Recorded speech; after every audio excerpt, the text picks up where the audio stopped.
जैसे चेतना में आए तो भरत जी क्या कहते हैं, भैया पिताश्री हमें छोड़कर चले गए, आया है अंतिम क्षण में भी मैं अपने पिताश्री के साथ में नहीं था।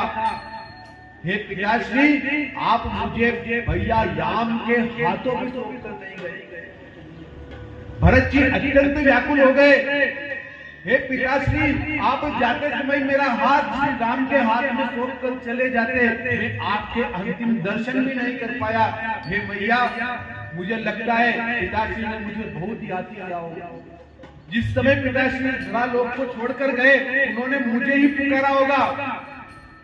लेकिन मैया के मुंह से जो वचन निकलते हैं, उनका हृदय चीर देते हैं। वो बोलते हैं कि नहीं, वैसे तो मुझे पता नहीं उन्होंने क्या बोला अंतिम समय में। वो तो कौशल्या के रनिवास में थे, उसको छोड़कर चले गए थे। वो जब गए तो बस राम ही राम पुकारा, हा राम तुम कहाँ चले गए, हा राम तुम कहाँ चले गए। तुम्हारी तो उन्होंने सोच भी नहीं।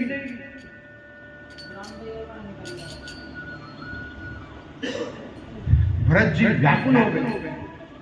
भरत जी के मन में आशंका जगी। अभी तो दुख था कि पिताश्री चले गए, वो अब दूसरा दुख कि पिताश्री ने राम जी को पुकारा। क्या राम जी माने? कहां चले गए थे राम जी?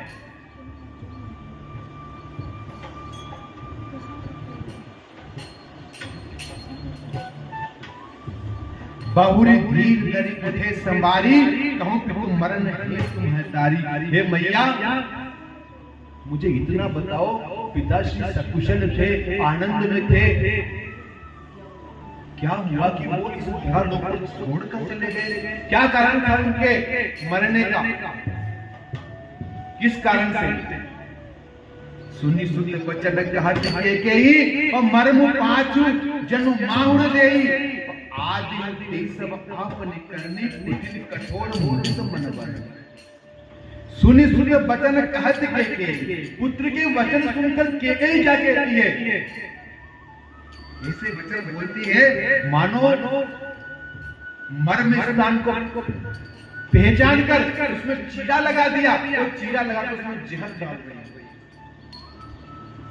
जैसे अपने शरीर में जो सबसे नाजुक स्थान होते हैं, जैसे अपनी नाक इतनी नाजुक है, तो यहाँ पे कोई चीरा लगाए तो उसमें मिर्च और नमक डाल दे, ऐसे उनके हृदय को दृढ़ करने वाली, तो उसमें नमक मिर्च डालने वाली वाणी बोलती है और कहती है जिस प्रकार से उसने जो करनी करी वो सारी की सारी करनी के सामने